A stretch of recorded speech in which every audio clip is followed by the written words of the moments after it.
Hello viewers, today we will talk about urinary tract infection, जिसे हम UTI भी कहते हैं।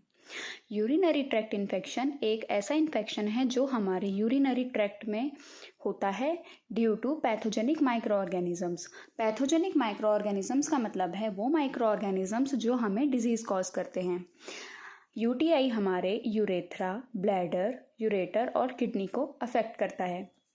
हम यूटीआई को दो टाइप से डिस्क्राइब कर सकते हैं, अपर यूटीआई और लोअर यूटीआई। सबसे पहले हम बात करेंगे अपर यूटीआई के बारे में। अपर यूटीआई में कुछ इन्फेक्शन इंक्लूड हैं, जैसे कि पाइलोनेफ्राइटिस जो कि एक किडनी इन्फेक्शन है।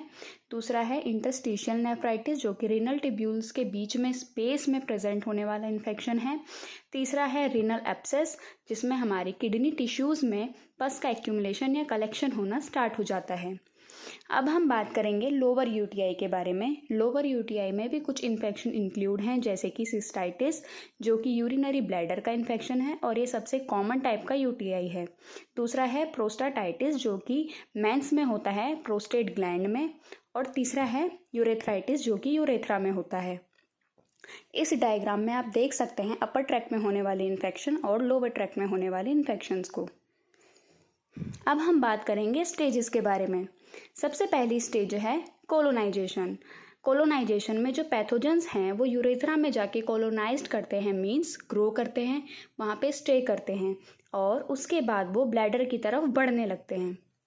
सेकेंड स्टेज है यूरो एपिथेलियम पेनिट्रेशन, जिसमें पैथोजन जो हैं वो ब्लैडर में पेनिट्रेट करते हैं, घुसते हैं और वहाँ पे जाके जो बैक्टीरियाज हैं वो रेप्लिकेट करते हैं और बायोफिल्म की फॉर्मेशन करते हैं। बायोफिल्म मीन्स कि जब माइक्रो ऑर्गेनिजम्स सरफेस पे अटैच होते हैं और वहाँ पे ग्रो करने लगते हैं। थर्ड स्टेज है असेंशन, जिसमें बैक्टीरिया किडनी की तरफ बढ़ने लगते हैं थ्रू यूरेटर्स। फोर्थ स्टेज है पाइलोनेफ्राइटिस। ये रीनल पैरेन्काइमा का इन्फेक्शन है, जिसे हम पाइलोनेफ्राइटिस कहते हैं। रीनल पैरेन्काइमा किडनी का फंक्शनल पार्ट है जो कि ब्लड को फिल्टर करता है और वेस्ट को एक्सक्रीट करता है in the form of urine. ये दो पार्ट से बना है। पहला है रीनल कॉर्टेक्स, जिसे आउटर पार्ट भी कहते हैं, और दूसरा है रीनल मेडुला, जिसे इनर पार्ट भी कहते हैं। अब हम बात करेंगे एक्यूट किडनी इंजरी, जो फिफ्थ स्टेज है। इसमें बैक्टीरियाज किडनी की ओर बढ़ने लगते हैं और जिसकी वजह से एक्यूट किडनी इंजरी होने लगती है। एक्यूट किडनी इंजरी की वजह से जो किडनी है वो प्रॉपरली फंक्शन नहीं कर पाती है। अब हम बात करेंगे कॉजेज ऑफ यूटीआई के बारे में। कुछ कॉमन माइक्रो ऑर्गेनिजम्स जिनकी वजह से यूटीआई कॉज होता है उनका नाम है एंटेरोकोकस, एंटेरोबैक्टर, प्रोटियस, स्यूडोमोनास, स्टाइफाइलोकोकस, कैंडिडा और क्लैप्सिला। कॉमन माइक्रो ऑर्गेनिजम्स के अलावा कुछ और अदर कॉजेज के बारे में हम बात करेंगे जिनकी वजह से यूटीआई कॉज होता है। तो पहला है सेक्सुअल इंटरकोर्स। सेक्सुअल इंटरकोर्स भी यूटीआई होने के चांसेस को इंक्रीज कर देता है। डायबिटीज़ के टाइम पे जो पेशेंट होते हैं उनकी इम्यून सिस्टम बहुत वीक होती है, जिसकी वजह से बैक्टीरिया इजीली हमारी बॉडी में इन्वेड करते हैं और वहाँ पर इन्फेक्शन फैलाना शुरू कर देते हैं। दूसरा है पर्सनल पुअर हाइजीन, यानी कि हमारी पर्सनल जो हाइजीन है अगर हम उसको अच्छे से मेंटेन नहीं करेंगे तो भी यूटीआई होने के चांसेस बढ़ते हैं। अगला है यूरिनरी कैथेटर का होना, यानी कि अगर किसी पेशेंट को यूरिनरी कैथेटर लगा है तो उसको भी यूटीआई होने के चांसेस सबसे ज़्यादा रहते हैं। अगला है किडनी स्टोन्स। किडनी स्टोन हमारे यूरिनरी ट्रैक्ट को ब्लॉक कर देती है, जिसकी वजह से यूटीआई होने के चांसेस बढ़ जाते हैं। अब हम बात करेंगे पैथोफिजियोलॉजी ऑफ यूटीआई के बारे में। पैथोफिजियोलॉजी ऑफ यूटीआई में हम बात करेंगे कि यूटीआई हमें कैसे कॉज होता है, कैसे वो हमें होती है। तो किसी भी कॉज के कारण जो बैक्टीरिया है वो यूरेथ्रा में जाते हैं और यूरिनरी ट्रैक्ट की लाइनिंग को इन्फ्लेम्ड कर देते हैं, जिसकी वजह से मिक्चुरेशन रिफ्लेक्स ट्रिगर्ड हो जाता है। मिक्चुरेशन रिफ्लेक्स एक ऑटोनॉमिक प्रोसेस है जिसमें हमारा जो ब्लैडर है वो एम्प्टी होता है जब वो भर जाता है। मीन्स कि अपने ब्लैडर को एम्प्टी करना, जब वो फुल हो जाता है उसको एम्प्टी करने वाले प्रोसेस को ही हम मिक्चुरेशन रिफ्लेक्स कहते हैं।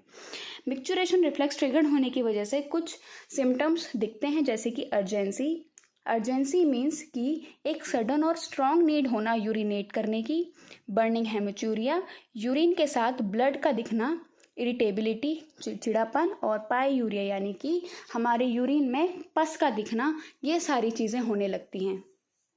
अब हम बात करेंगे क्लिनिकल मैनिफेस्टेशन या साइन और सिम्टम्स के बारे में। तो फीवर, बैक एक, nausea and vomiting, headache, voiding के टाइम पे पेन फील होना, यूरिन कल्चर का पॉजिटिव शो होना, डिसयूरिया यानी कि यूरिनेशन के टाइम पे एक पेनफुल सेंसेशन फील होना, और फ्रिक्वेंटली यूरिनेट करना, स्मॉल अमाउंट में यूरिनेट करना, और बार बार यूरिनेशन की अर्ज फील होना, क्लाउडी, डार्क, ब्लडी और एक स्मेल, यूरिन से स्मेल आना, ये सारी चीज़ें हमें दिखने लगती हैं। अब हम बात करेंगे डायग्नोस्टिक इवैल्यूएशन के बारे में। डायग्नोस्टिक इवैल्यूएशन में सबसे पहले हम हिस्ट्री लेंगे पेशेंट की, ताकि हम यूटीआई को कंफर्म कर सकें। दूसरा, हम माइक्रोस्कोपिक एग्जामिनेशन कर सकते हैं यूरिन का, जिसमें अगर पेशेंट को पायूरिया जैसी कंडीशन है तो वो शो हो जाएगी। यूरिन कल्चर ले सकते हैं, जिसकी वजह से एंटीबायोटिक सिलेक्शन करने में हमें हेल्प मिलेगी। ब्लड कल्चर ले सकते हैं, जो कि हमें अपर यूटीआई को आइडेंटिफाई करने में हेल्प करेगा। अब हम बात करेंगे मैनेजमेंट के बारे में। तो मैनेजमेंट में सबसे पहले हम बात करेंगे मेडिकल मैनेजमेंट के बारे में। तो कुछ ऐसी एंटीबायोटिक्स जो हम यूज़ कर सकते हैं यूटीआई में, तो उनका नाम है नाइट्रोफ्यूरेटॉइन मोनोहाइड्रेट, फॉस्फोमाइसिन, ट्राइमेथोप्रिम सल्फाथोजोल। और अगर पेशेंट हाइपोटेंशन में है या उसको टैकीकार्डिया जैसी कंडीशन है, तो हम उसे आईवी फ्लूइड थेरेपी भी प्रोवाइड करेंगे। कुछ सिम्टमिक मैनेजमेंट के लिए हम उन्हें एंटीपायरेटिक मींस फीवर को रिड्यूस करने के लिए एंटीपायरेटिक देंगे, और पेन को रिलीव करने के लिए हम उन्हें एनाल्जेसिक प्रोवाइड करेंगे। अब हम बात करेंगे नर्सिंग मैनेजमेंट के बारे में। मीन्स कि हमारी नर्सिस की रिस्पॉन्सिबिलिटीज़ क्या बनती है यूटीआई पेशेंट्स के लिए। तो हम उन्हें पेन रिलीवर्स देंगे, जैसे कि एंटी स्पाज्मोटिक एजेंट्स देंगे, एस्पिरिन प्रोवाइड कर सकते हैं, हीट एप्लीकेशन प्रोवाइड कर सकते हैं, जिसकी वजह से उन्हें पेन में रिलीफ मिले। एज अ नर्स हमें पेशेंट के वाइटल साइंस और उनका लेवल ऑफ कॉन्शियसनेस हमें मॉनिटर करते रहना है। हमें जो कैथेटर हैं उनके यूजेस को लिमिटेड रखना है। पेशेंट को एनकरेज करते रहना है कि वो ज़्यादा से ज़्यादा फ्लूइड इनटेक करे, जिसकी वजह से बैक्टीरिया जो है वो फ्लश आउट हो सके। हम पेशेंट को एनकरेज करेंगे कि वो फ्रिक्वेंटली वॉइडिंग करे। पेशेंट को एजुकेट करेंगे कि वो अपनी पर्सनल हाइजीन को मेंटेन रख सकें। और लास्ट में यूरिनरी ट्रैक्ट इरिटेंट, यानी कि जो हमारे यूरिनरी ट्रैक्ट को इरिटेट करे, ऐसे कुछ चीज़ें होती हैं, उनको अवॉइड करेंगे, जैसे कि कॉफ़ी, टी, कोल्ड ड्रिंक और स्पाइसेस को हम अवॉइड करने के लिए कहेंगे पेशेंट से। Here are some questions regarding UTI.